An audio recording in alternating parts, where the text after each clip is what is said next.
pessoas têm muito medo, né, do novo. É interessante isso. Quando a gente vai estudar o funcionamento cerebral, neurociência, a gente vê que o cérebro é uma maquininha linda, deslumbrante, mas é burrinha e preguiçosa, né? Porque ela não quer que nada mude. Ela se acostuma a padrões, ainda que tóxicos, ainda que desfavoráveis, mas é conhecido. Então ele fica ali, não muda não, tá tudo certinho, eu já sei como mexer nisso. Então é desafiador até para a nossa estrutura biológica. Para o cérebro, se você fizer todo dia a mesma coisa, tá bom. Mas não tá bom. Exatamente. Talvez para a consciência não tá bom, né? Talvez para o corpo esteja, mas é uma máquina poderosa, mas ela tem que ter a essência da gente no comando dela, ou tentando ajudá-la, porque senão ela repete os padrões. A máquina cérebro não foi feita, não está moldada, do ponto de vista neurocientífico, para a gente ser feliz, mas para a gente sobreviver. Então ela vai, inclusive, querer gastar menos energia. Sempre. Quando ela prefere a zona de conforto, o cérebro prefere, porque ali ele sabe, gasta menos energia. Tudo que é novo demanda um processo de aprendizado, de observação. Não quer. Se a gente for derivar, né, Lucas, isso leva a uma coisa muito grave, né? Por exemplo, hoje em dia com a inteligência artificial. Se os humanos não abrirem os olhos, daqui a pouco a gente perde a capacidade de pensamento crítico, de processo criativo, de desenvolvimento. Porque o cérebro vai falar, legal, esse trocinho aí, maravilha. Isso, ó, faz tudo para mim. Só que isso vai ter um preço caríssimo. Caríssimo.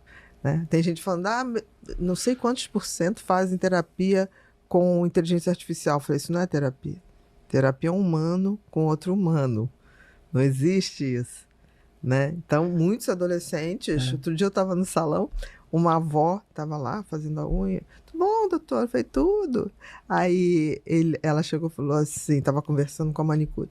Outro dia meu neto estava trancado no quarto um tempão. Eu falei, vou lá ver o que esse menino está fazendo. Aí bati, eu falei assim. Aí ele falou, peraí, vó, estou fazendo minha terapia. Aí a avó fechou a porta depois, esperou. Aí ele passou para a cozinha. Você acabou a sua terapia? Eu acabei. Quem é o psicólogo que eu não conheço? Que coisa boa. Não, é com a inteligência artificial. Ele falou, ela, meu filho, isso não é terapia. Não, porque assim, não sei se você já viu as inteligências artificiais, elas não foram feitas para debater, elas foram feitas para te agradar. Elas são, como dizem na linguagem menos polida, puxa saco. Puxa saco. Outro dia eu dei o trabalho de sentar em frente a uma inteligência artificial e comecei a fazer perguntas. Aí, primeiro que é prolixa, né? Fala, repete. Aí eu botei assim, dá para você ser mais objetiva? Aí, pois não, só um instantinho. Falei, você continua me embromando. Eu quero uma resposta simples, objetiva. Tá, perdão. Não, vou melhorar. Tá. Eu falei, você não tá entendendo o que eu tô falando. Eu fui enlouquecendo. Eu passei uns 50 minutos batendo na mesma coisa. Depois de 1h30, porque aí eu deixei ela lá. Depois de 1h30, ela botou assim, eu realmente não consigo te ajudar. Eu falei, nossa, que maravilha, parabéns. Ela não entendeu porque eu estava dando parabéns. Porque aquilo ali é feito para te agradar. Você imagina a quantidade de monstros que pode se formar sendo agradados. Opa! Sem frustração. Né? Teve o caso lá nos Estados Unidos de um menino que fazendo terapia com a tal da inteligência artificial e falou assim, não, porque eu não aguento mais, meu pai proibiu de eu ir à festa, Foi falando, aí ela primeiro, não, mas conversa, não, já conversei, não, mas você pode pedir sua mãe para... Por fim, a inteligência artificial chegou, mata ele. Isso é um caso, está sendo... A família está processando. Que loucura! A gente está perdendo a humanidade, estamos entregando nossa complexidade, nossa humanidade de graça. A gente se corregula na presença humana que a inteligência artificial não é capaz de fazer. Inclusive, uma palavra bonita que você falou, dos encontros e desencontros, né? Das aleluias e das agonias de viver. E isso é o que faz a nossa vida existir, é o encontro. Encontro e desencontro. E a inteligência artificial, ela não vai ensinar isso para esse adolescente. Ele vai ter que aprender a se corregular nos encontros e desencontros, inclusive com o terapeuta, né? Exatamente.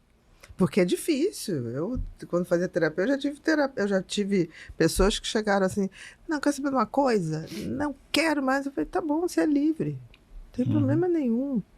Mas eu sou obrigada a te fazer essa observação. Mas não volto mais, tá bom, não tem problema nenhum. Encontro você na rua, vou dar bom dia, boa tarde, boa noite, porque é a minha essência.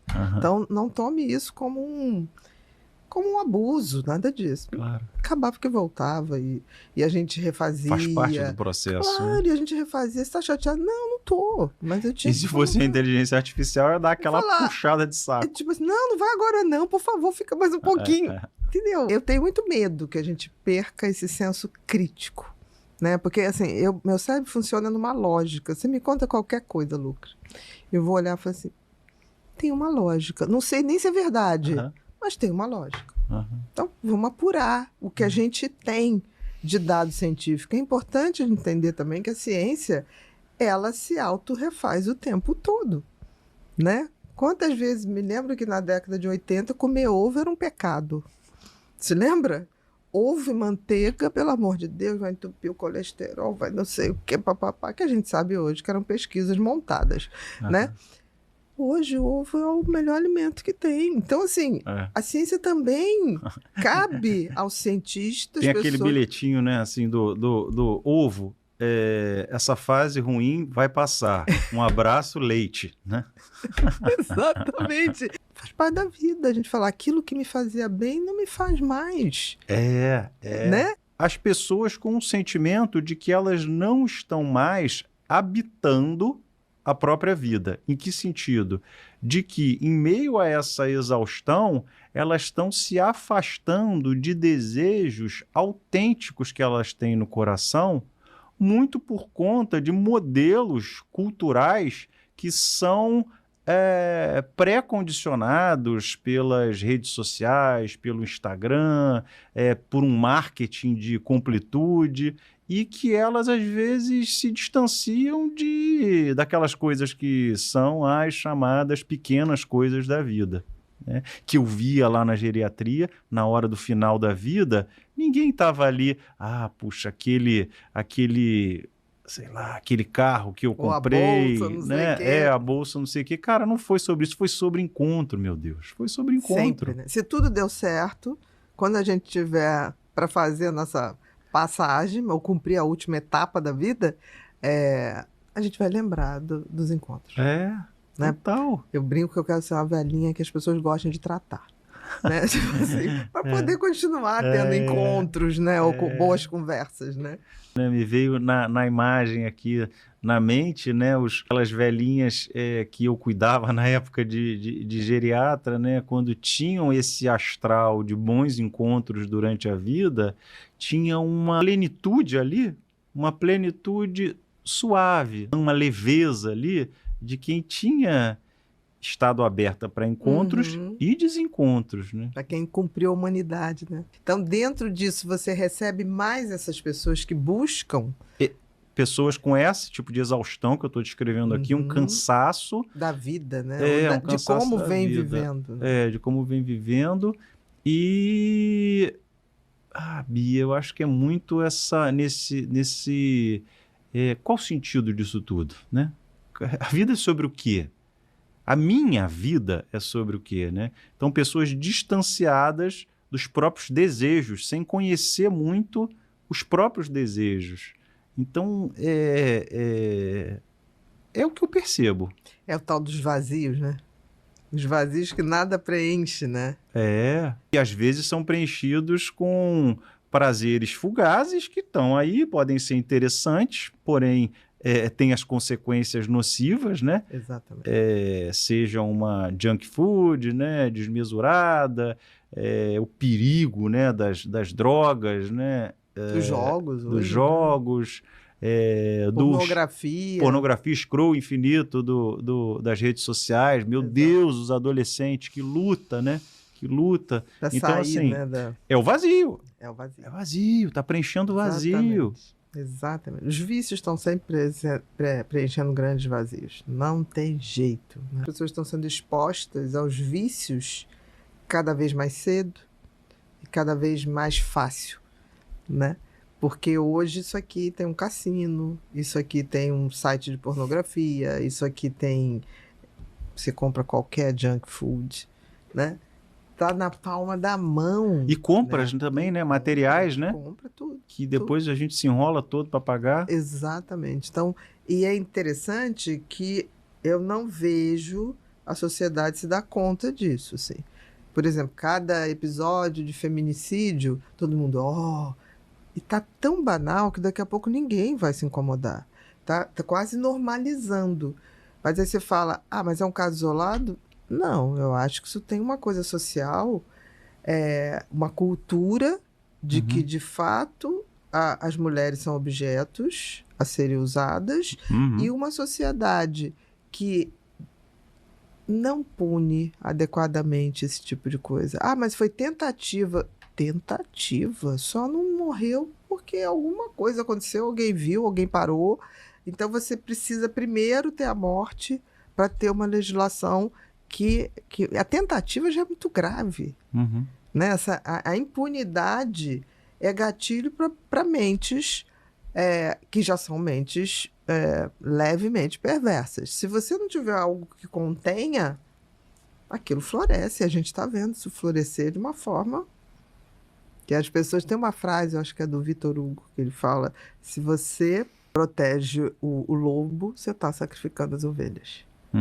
E tem muito mais ovelha do que lobo na sociedade, mas mesmo assim, a gente vive em função de notícias. São os lobos que estão sempre no noticiário, não são as ovelhas. São, é assustador. É assustador nesse sentido, né? Você pode correr de todo mundo, mas não pode correr de você. Por isso, seja-se doce, mesmo no caos. Orgulhoso dessa frase, gostei. Me deu uma sensação de acolhimento, de autoacolhimento, né? Que é tão necessário, né? Eu brinco que a gente cresce e amadurece quando a gente deixa de culpar os pais e passa a ser pai e mãe da gente mesmo, né? Obrigado, Bia. Eu sempre, a terapia começa quando eu chego assim, tá bom, ok. Eles foram os pais que puderam, né? E eu passo a construir essa figura materna e paterna para mim mesmo, né? Pelo menos foi esse meu processo, assim. Que eu vejo tanta gente ficar ali, mas ela tem que admitir. Às vezes a pessoa tá, a mãe, o pai tá quase morrendo, a pessoa quer uma declaração de culpa e tá perdendo tempo, né? Os pais fizeram o melhor que eles podiam, né? Com as agonias que eles tinham por dentro. E realmente essa possibilidade de libertação, né? De ser pai e mãe de si mesmo, né? Dessa criança. Né?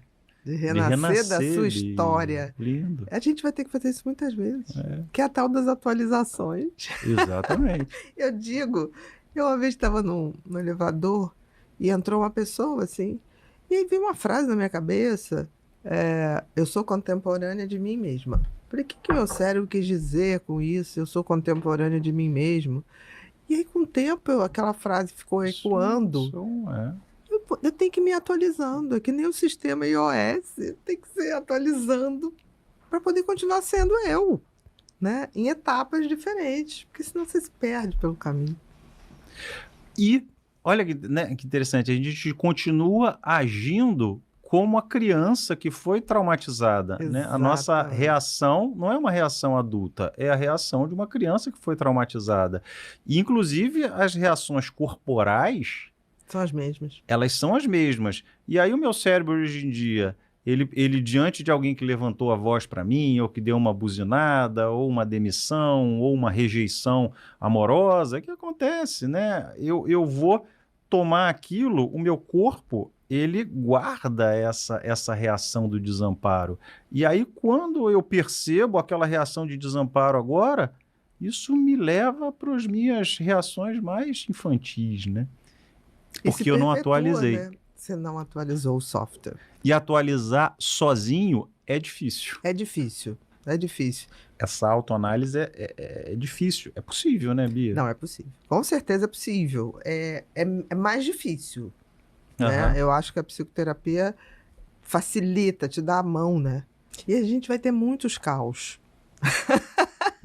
É importante que as pessoas saibam, desde muito cedo, que vamos ter muitos momentos de caos. Como vão ter muitas tempestades, você vai ver muitas tempestades, terremotos, ouvir falar. Nós somos parte da natureza. O que vale para a natureza vale para a gente. Tem dias que vai ter ressaca, não tem jeito. Ressaca de mar, daquela de jogar areia para tudo que é lado. O nosso tempo é breve. Então, assim, os processos têm que ser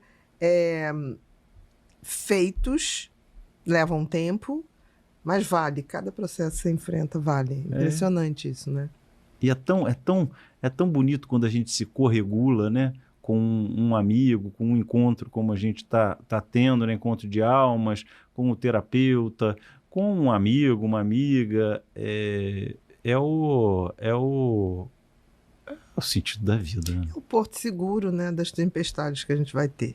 Porque o fato da gente fazer o que gosta não impede dos caos virem, porque faz parte da vida.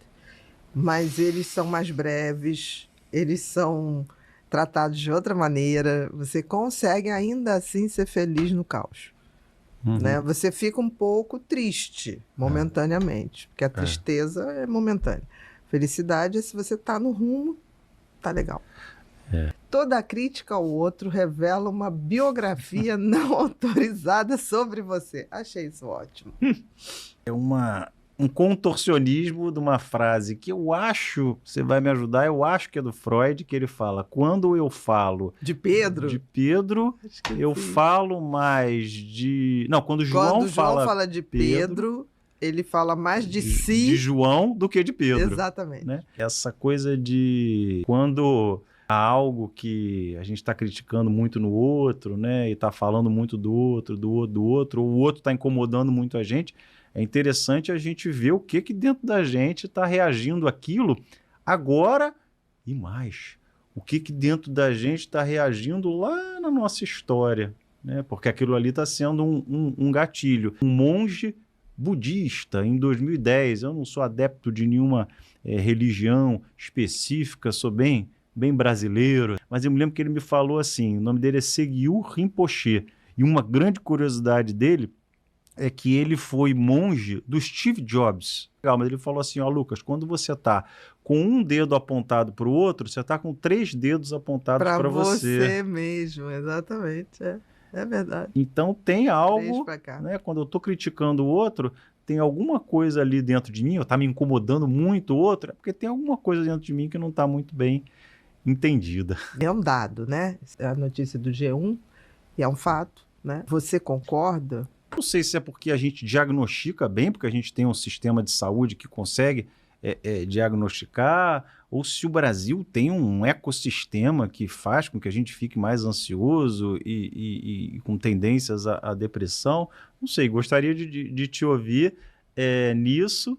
E com relação às telas, a influência das telas, com certeza, né? É o que a neurociência está mostrando, que tanto do ponto de vista neurocientífico da desregulação da dopamina, que você tanto fala sobre, né, nos seus cursos e no podcast, né, essa desregulação dopaminérgica, que a tela de prazer barato, né, essa dopamina barata que vagabunda, né, que vai desregulando esse sistema, quanto o efeito de comparações, né? Antigamente a gente se comparava a nossa tribo ali. Imagina, né? Era o prima, e olha lá. Agora é um negócio que é um sistema de comparação que vai fuzilando ali o nosso vai crescendo o nosso superego tirânico, né? A nossa crítica sobre nós mesmos, né?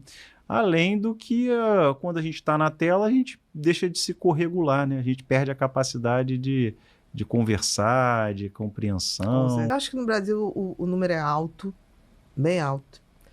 Eu acho que a gente tem um sistema de saúde que abrange muito, esses dados certamente vieram do Ministério da Saúde também, né?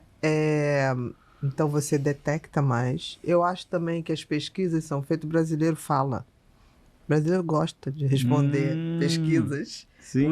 Por exemplo, você vai na Inglaterra, ninguém responde. Tem que pagar para a pessoa responder. Então, eu acho que a gente fala mais. Eu acho que a gente tem um sistema de saúde que é nacional. Isso é. Tem mais possibilidades. Fora disso, não se tem um lugar onde você colhe tantos dados. E acho também que a vida mudou muito, porque o Brasil deixou de ter orgulho de si para querer atingir o que os outros países que foram botados de parâmetros estavam fazendo. A gente virou uma cópia medíocre. Tentamos ser uma cópia, porque nem somos uma cópia, e isso fez a gente ficar cada vez menos feliz com a gente. E as redes sociais ampliaram isso, porque antes você sabia da Demi Moore, por exemplo. Você sabia da Demi Moore no filme, e ok. Ou quando ela descasava, algum casamento escandaloso. Fora disso, você não sabia da vida dela. Hoje tem a rede social da Demi Moore, que você vai lá e você olha e fala assim, meu Deus, essa mulher não tem mais o que emagrecer. Aí você fala assim, será que ela está usando as canetinhas? Não está usando... Porque a pessoa voltou uma estética anoréxica, que foi moda no século passado, no início desse século. E está voltando isso, né? Tão triste, a gente batalhou tanto para as mulheres saírem daquele padrão manequim, né? De agências e anoréxicas mesmo, algumas constitucionais, raras, mas que faziam tudo para estar ali naquele peso, e isso está voltando. Então eu acho que a gente tem muito pouco orgulho de ser quem a gente é. Acho que a gente está muito atrasado no desenvolvimento tecnológico, mas voltado para a gente, né? O brasileiro, ele hoje está perdido. Eu sinto que ele está perdido. Ele não sabe se ele é americano, se ele é anti-americano, se ele é a favor da França ou contra a França. Está na hora de construir uma identidade que seja nossa. A gente tinha uma brasilidade tão bonita, né? Exatamente. E a gente deixou isso ir.